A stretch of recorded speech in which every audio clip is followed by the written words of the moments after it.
again, I'm going to keep it simple. A squat is what we call a knee dominant exercise. When we do a hip hinge, it's exactly, I read your mind. It's a hip dominant exercise. And I'm going to show you some awesome variations that's not only going to recruit your glutes, your hamstrings, which is part of the muscle groups. I'm going to have you do exercise to get your inner thighs. And the awesome part about doing a hip hinge, the way I'm going to show you, it's going to be safe, effective, and challenging.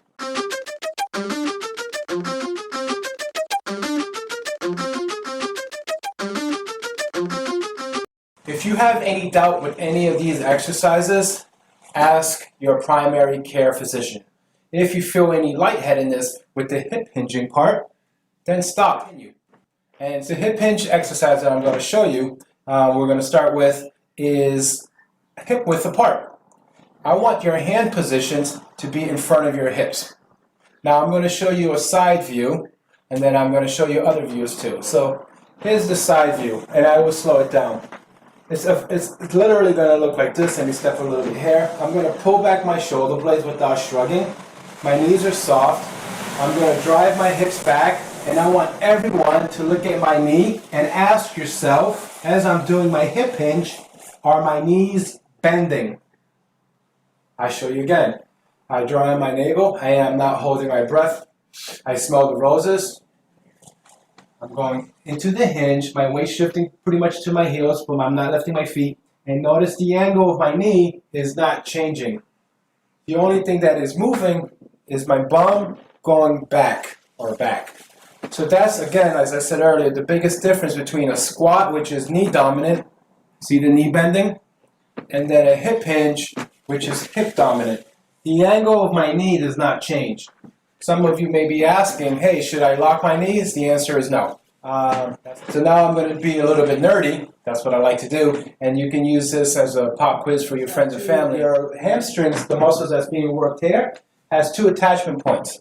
So there is one to the back of the knee, and then there's one to your hips. A lot of you probably, when you're in the gym, you may do leg curls. So let me pull this out. So now I'm a little bit on the tangent, but this is all to prove a good point. What's a leg curl? You know, when we're working the hamstrings, you're sitting on the equipment, then you have your leg on top, then you pull this way, and you pull this way. You can do at home.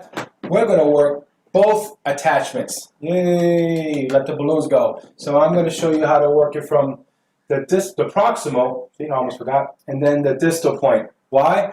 Because that's going to make the muscles even healthier, and it's better for our joint health. So let's do this together. I want your palms to face up. You're going to place the palm, the side of your hand, into the crease. So you have these hip pointers, and I want it to go almost like digging into the crease of your hips.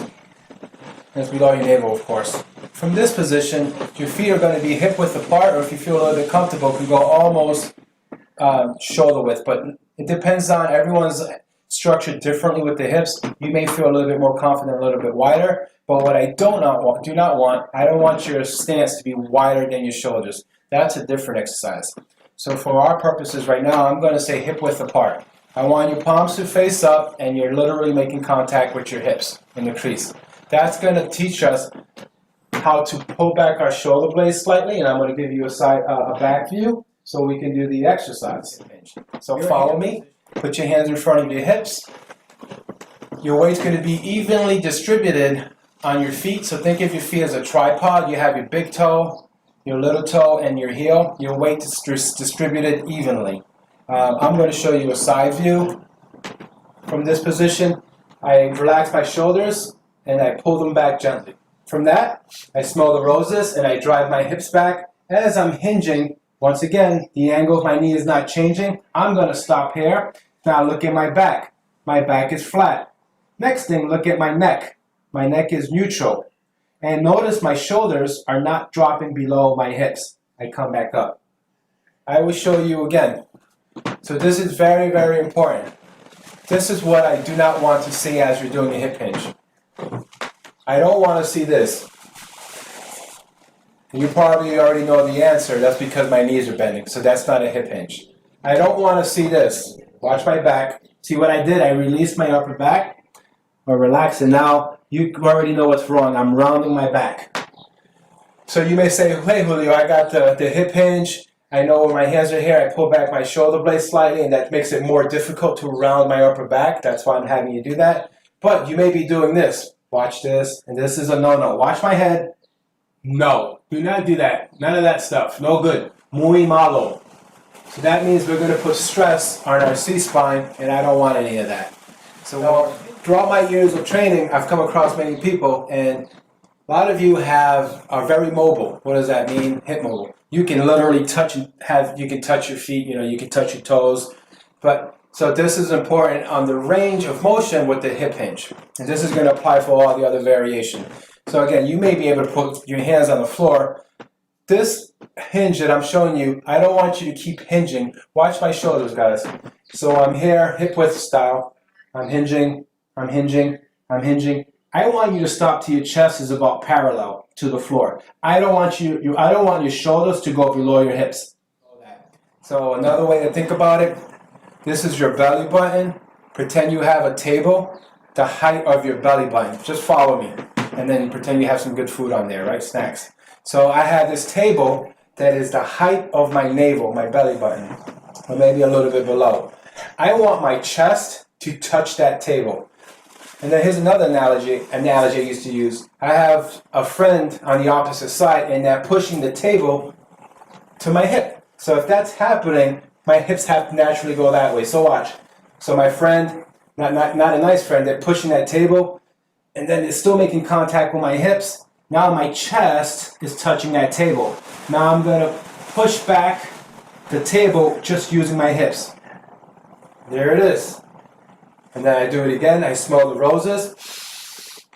My feet don't come off the floor. My chest touches the table. I push the table back using my hips. And here's another important point. We stop here. I'm nice and upright. I can squeeze my glutes at the end range, and we're not going to hyperextend. None of that. All right, one more time. Here's a coach tip. Just trying to help out. There is a learning curve with this exercise. It looks simple, but it's not easy to do. But I know for a fact that you're going to master it. I need to tell you some flags, some red flags of when to stop. When you're doing these exercises, the hip hinge, and you're doing it, if you feel your lower back, stop. That's a red flag. I'm going to say it again. If you feel your lower back when you're doing the hip hinge, please stop. That tells you that something is off in the movement. So it could be either your back is rounding or something, or do not do the exercise either if you had already back pain, back discomfort. It's not worth it. If you're like, hey, I have a healthy back, then when you're doing the movement, guess what? You should not be feeling the back. So you're like, where again should I feel it? Like I said earlier, you will feel a mild stretch on your hamstrings. If you are very, very flexible, you can touch your toes, you can bring your leg up there, etc. You may not feel the stretch. Why? Because you're very, very flexible. It does not mean that you're not working that muscle group. So the movement pattern is what I'm trying to help you with, and be efficient with the movement. Once you master this, and you're like, hey, it's all good. I don't feel my lower back. I'm practicing good form. Then you can progress to this exercise.